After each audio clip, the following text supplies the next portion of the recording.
खाताକୁ ଯିବ 315 କୋଟିର ସହାୟତା ରାଶି ଏବଂ ଏହା ଦ୍ୱାରା ଉପକୃତ ହେବେ 4,57,681 ହିତାଧିକାରୀ।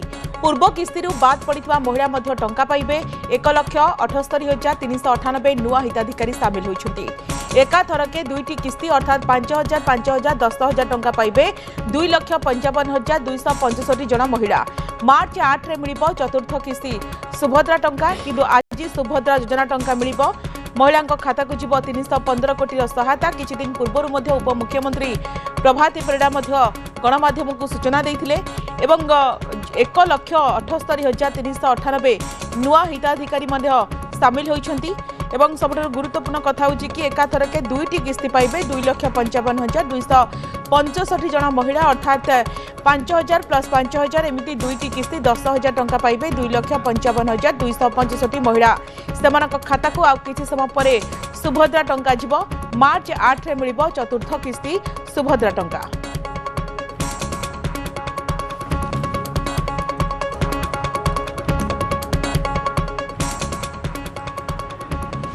अधिक सूचना देवाशीष अच्छा फोन लाइन देवाशीष सुभद्रा को नहीं आम देखु आरंभ महिला भितर जबरदस्त केमती उत्साह रही क्रेज रही। आज सुभद्रा टंका आसब किछि दिन पूर्व उपमुख्यमंत्री प्रभाती परिडा गणमाध्यम को सूचना देते, तो ये एक खुशीर खबर बोली कह कि महिला क्षेत्र में निहाती स्वागत ये गोटे खुशीर खबर। आज पाखापाखि 315 कोटी टंका सुभद्रा सहायता राशि मिल महिला मानू। एथिरे कुहा जाउचे 4,57,681 हिताधिकारी उपकृत हेबे। पूर्वर जो किस्ती गुड़िक दि जाइथिला प्रथम एवं द्वितीय किस्ती सेथिरु बाद पड़िथिबा हिताधिकारी पाखापाखि अछंती। एथिरे 2,55,265 महिला जी दुईटी किस्ती एकाथरके पाइबे एवं आहुरी 1,78,398 नुआ हिताधिकारी एथिरे सामिल होइछंती। माने जो माने सुभद्रा योजना पाइबा योग्य विवेचित होइछंती 2026 मसीह एवं 2025 मसीह प्रोसेस टी आरंभ होइतिला। तो सेमाने एई किस्तीटा पाइबे प्रथम करी पाइबे 5,000 टंका लेखाएं एवं पूर्वर जी तृतीय किस्ती पाइछंती एवं प्रथम और द्वितीय किस्ती कौनसी प्रकार टेक्निकल एरर जो पाई पारि नथिले सेमानंकु मध्य मिलिबो 2,55,265 महिला अछंती। सेमानंकु मध्य एकाथरे 10,000 टंका मिलिबो दुईटी किस्तीर अर्थ एवं आहुरी जहाँ कुहा जाउचे आसंता मार्च 8 तारिख रे सुभद्रार चतुर्थ किस्ती मिलिबो। माने पूर्वरु तीनोटी किस्ती जो माननकु मिली सारिछि एवं एबे जो नुआ हिताधिकारी मध्य सामिल होइछंती ए समस्तंकु मिसेइछि तापरे चतुर्थ किस्ती मिलिबो आसंता 8 तारिख रे। आपण देखि पारुथुबे सुभद्राटा हेउछि गोटिए राज्य सरकारक फ्लैगशिप योजना।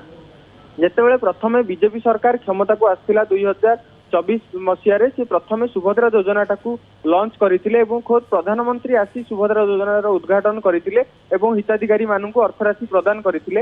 एई सुभद्रा योजना करिवा द्वारा ग्रामांचल एवं सहरांचल रे जहाँ कुहा जाउचे महिला माने स्वावलंबी हो पारुछंती आर्थिक भावे एवं सेमाने छोट बड़ उद्योग आरंभ मध्य करुछंती। निज पाखरे थिबा संचित अर्थराशि एवं सुभद्रा अर्थराशि को विनियोग सेथिरे करुछंती।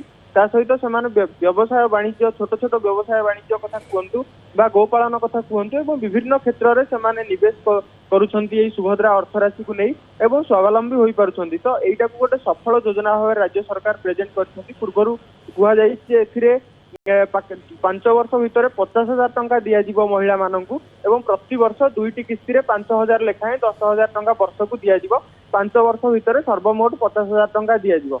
एई योजना लागू हेबा परठारु लगातार भाव में आपण देखुथिबे एबे 60 वर्ष रु अधिक महिला जो माने अछन तांको मध्य बाद दिया जाइथिला पूर्व आर्थिक वर्ष रे। एई आर्थिक वर्ष रे मध्य समिति नुआ हिताधिकारी को जोड़ा जाई। तो ये गोटे लगातार प्रक्रिया जो माने बाद पड़ुथिबे सेमानंकु एथिरु जो मानकर बयस अधिक हो जाउथिबो सेमानंकु बाद दिया जिवो एवं जे माने इलिजिबल हेबे योग्य विवेचित हेबे जोड़ी हेबा पई एई योजना रे सेमानंकु मध्य एथिरे जोड़ा जिवो बोली जहाँ तार गाइडलाइन रही योजनार एवं जहाँ सूचना देइछंती महिला और शिशु विकास मंत्री और उपमुख्यमंत्री प्रभाती परिडा जहाँ सूचना देइछंती। स्वागतिका निश्चित भाव में पूर्व जनवरी 18 रे सुभद्रा टंका मिलिबो बोली विभागीय मंत्री कहिथिले पर उपमुख्यमंत्री सोशल मीडिया रे पोस्ट करी 18 बदल 22 तारिख रे सुभद्रा सहायता अर्थराशि प्रदान करा जीवनी सूचना देथिले। आज जेतेबेले टंका जीव महिला खाता को जहाँ को नहीं महिला माने मध्य बेस उत्साह सहित अपेक्षा करिसेंती। देवाशीष खबर पर नजर रखंतु।